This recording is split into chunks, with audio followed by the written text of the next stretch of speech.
ಸಮಯ ಕೊಟ್ಟಿದ್ದಕ್ಕೆ ಧನ್ಯವಾದ. ಚುಕ್ಕಿ ಗುರುತಿನ ಸಂಖ್ಯೆ 461 ಆರ್ಟಿಪಿಯ ಸಚಿವರಿಗೆ ಉತ್ತರ ಒದಗಿಸಲಾಗಿದೆ. ಸರ್, ಉತ್ತರ ಏನು ಕೊಟ್ಟಿದ್ದಾರೆ ಮಂತ್ರಿಗಳು? ಏನಾಗಿದೆ ಅಂದ್ರೆ ನಮ್ಮಲ್ಲಿ ಹುಮ್ನಾಬಾದ್ ತಾಲೂಕಿನಲ್ಲಿ ಹುಣಸಗೇರ ಮತ್ತು ಮೋಳ್ಕೆರ ಮತ್ತು ಘಾಟ್ಗಳು JGM ವರ್ಕ್ದು ಏನು 9 ತಿಂಗಳಲ್ಲಿ ಏನೋ ಕೆಲಸ ಮುಗಿಸ್ಬೇಕಾಗಿತ್ತು. ಆಲ್ರೆಡಿ 3.5-4 ವರ್ಷ ಆದ್ರೂ ಇನ್ನು ಕೆಲಸ ಆಗಲಿಲ್ಲ. ಮತ್ತು ಅಲ್ಲಿ ಕೆಲಸ ಏನಪ್ಪ ಅಂದ್ರೆ ಸರಿ ಆಗಿಲ್ಲ.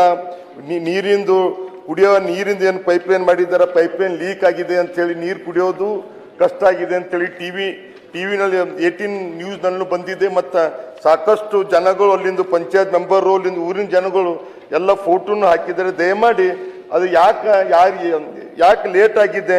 ಯಾಕಂದ್ರೆ 9 ತಿಂಗಳದಾಗ ಆಗಬೇಕಾಗಿತ್ತು. ಅದು 3.5 ವರ್ಷ ಆಗಿರೂ ಇನ್ನೂ ಆಗಲಿಲ್ಲ. ಮತ್ತು ಅಲ್ಲಿ ಕೆಲಸ ಸರಿಯಾಗಿ ಆಗಿಲ್ಲ. ಸಭಾಪತಿಗಳು ಅದ್ರ ಕಡೆ ನಾನು ದಯಮಾಡಿ ಮಂತ್ರಿಗಳಿಗೆ ನಿಮ್ಮ ಮುಖದಿಂದ ನಾನು ಹೇಳೋದಿಷ್ಟೇ, ಅದು ಏನು ಇಲ್ಲಿಗೆಲ್ಲ ವರ್ಕ್ ಆಗಿದೆ, ಏನಾಗಿದೆ ಎನ್ಕ್ವೈರಿ ಮಾಡಿ ದಯಮಾಡಿ ಅದಕ್ಕೆ ನಮ್ಮ ಹುಮ್ನಾಬಾದ್ ತಾಲೂಕು ಜನತೆಗೆ ಅನುಕೂಲ ಮಾಡಿಕೊಡ್ಬೇಕಂತೇಳಿ ನಾನು ವಿನಂತಿ ಮಾಡ್ತೀನಿ ಮಂತ್ರಿಗಳಿಗೆ. ಸಚಿವರು.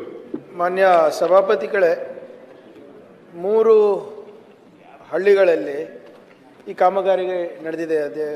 ಸಭಾಪತಿಗಳೇ, ಹುಣಸಗೇರನಲ್ಲಿ 100% ವರ್ಕ್ ಕಂಪ್ಲೀಟ್ ಆಗಿ ಥರ್ಡ್ ಪಾರ್ಟಿ ಮತ್ತು ಕ್ವಾಲಿಟಿ ಸಮಯ ಕೊಟ್ಟಿದ್ದಕ್ಕೆ ಧನ್ಯವಾದ. ಚುಕ್ಕಿ ಗುರುತಿನ ಸಂಖ್ಯೆ 461 ಆರ್ಟಿಪಿಯ ಸಚಿವರಿಗೆ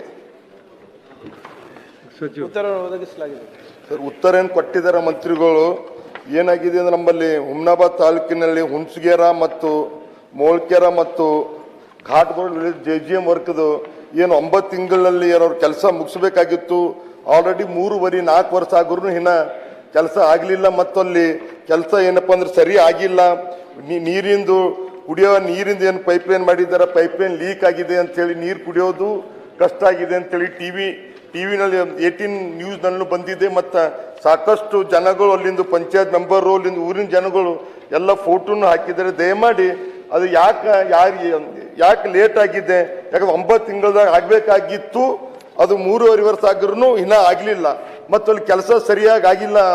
ಸಭಾಪತಿಗಳು ಅದ್ರ ಕಡೆ ನಾನು ದಯಮಾಡಿ ಮಂತ್ರಿಗಳಿಗೆ ನಿಮ್ಮ ಮುಖದಿಂದ ನಾನು ಹೇಳೋದಿಷ್ಟೇ, ಅದು ಏನು ಇಲ್ಲಿಗೆಲ್ಲ ವರ್ಕ್ ಆಗಿದೆ, ಏನಾಗಿದೆ ಎನ್ಕ್ವೈರಿ ಮಾಡಿ ದಯಮಾಡಿ ಅದಕ್ಕೆ ನಮ್ಮ ಹುಮ್ನಾಬಾದ್ ತಾಲೂಕು ಜನತೆಗೆ ಅನುಕೂಲ ಮಾಡಿಕೊಡ್ಬೇಕಂತೇಳಿ ನಾನು ವಿನಂತಿ ಮಾಡ್ತೀನಿ ಮಂತ್ರಿಗಳಿಗೆ. ಸಚಿವರು. ಮಾನ್ಯ ಸಭಾಪತಿಗಳೇ, 3 ಹಳ್ಳಿಗಳಲ್ಲಿ ಈ ಕಾಮಗಾರಿಗೆ ನಡೆದಿದೆ. ಸಭಾಪತಿಗಳೇ, ಹುಣಸಗೇರನಲ್ಲಿ 100% ವರ್ಕ್ ಕಂಪ್ಲೀಟ್ ಆಗಿ ಥರ್ಡ್ ಪಾರ್ಟಿ ಮತ್ತು ಕ್ವಾಲಿಟಿ